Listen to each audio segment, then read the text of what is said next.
Actually, it's not our top story. It's actually our second story tonight. Recent reports highlighting Barack Obama's ties to William Ayers, a college professor with a checkered past, have not, according to some, caused enough of a stir. Ayers, a former member of the radical anti-war group The Weathermen, was responsible for multiple bombings in the 70s. Even today, the radical-turned-professor remains unrepentant. Joining us now is the author of Liberal Fascism, Jonah Goldberg. Jonah, was he convicted? No, he wasn't. Why not? There were allegations of prosecutorial misconduct and statute of limitations questions and all the rest. With all these accusations against Ayers, he was never convicted of a crime. No, but he's actually confessed to setting these bombs and all the rest. So on this, I'm willing to take his word for it. All right, we understand. As far as I know, Barack Obama apparently went to his house when he was a budding candidate for state senator. They met. He has also worked as a professor. He also worked in the Daley administration in Chicago as an assistant aide. And now we want to tar Barack Obama with every association he's had and look into everybody he's ever met or talked to. They served on the board together of the Woods Foundation, which raised money for disadvantaged youth. And this is somehow going to be a bad mark against Barack Obama because he crossed paths with this guy in Chicago. Well, he did more than cross paths with him. As you say, he served on a board with him. He felt like he had to go and sort of kiss his ring when he was rising up in Chicago politics and all the rest. But you're sort of making the point that I've been making about this. I say explicitly in the column I wrote about all this that I don't think that this should condemn Obama or ruin his career. So what's your point then if you don't want to condemn him? But you said a price should be paid, but you didn't say what the price was. My point is actually the one that you illustrated by talking about how seamlessly this guy, who was an unrepentant bomb maker for a domestic terrorist organization that declared war on the United States of America, how seamlessly he can move into the ranks of sort of conventional respectable liberalism without much scandal. Well, you say respectable liberalism. Anywhere. Liberals don't all walk in unison, walk in lockstep, embrace each other, and contrary to what you think, sing kumbaya, and all agree on everything. And, you know, I don't endorse his past. And by the way, Barack Obama has come out and stated unequivocally through his spokesperson he doesn't support what the Weathermen did. He doesn't support the bombings. He renounces the actions of what Ayers did. Does. And I mean, I don't know what more, you know, you keep mentioning this in relation to Obama.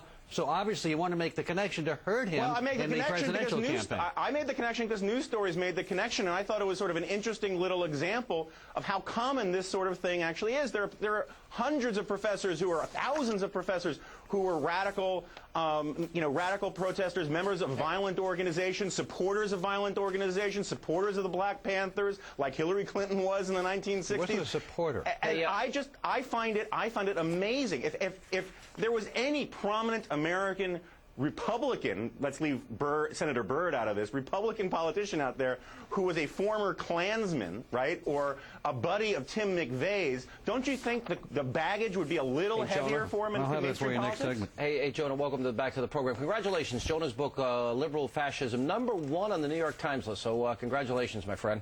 Thanks, Sean. Appreciate it. First of all, I want to walk through this slowly because this is important. First of all, the Weather Underground, they declared war on the United States of America, didn't they? Right. Formally declared war as an organization. And Mr. Ayers was quoted in 1970. He summed up the Weatherman philosophy as, quote, kill all the rich people, break up their cars and apartments, bring the revolution home, kill your parents. That's where it's really at, correct? Yeah, he's been widely quoted as that. He never denied saying it. All right. Now, this is a man that also, when we can look at his track record here, when we look at the New York Times article that appeared on September 11th in the New York Times, of all days, he wrote that he participated in the bombing of the New York City Police headquarters in 1970, the bombing of the Capitol building in 1971, the Pentagon in 1972. They took responsibility as a group for 12 bombings, and then he also said as late as 2001, and this was in your column, Jonah, that I don't regret setting bombs. I feel we didn't do enough. Is that the guy?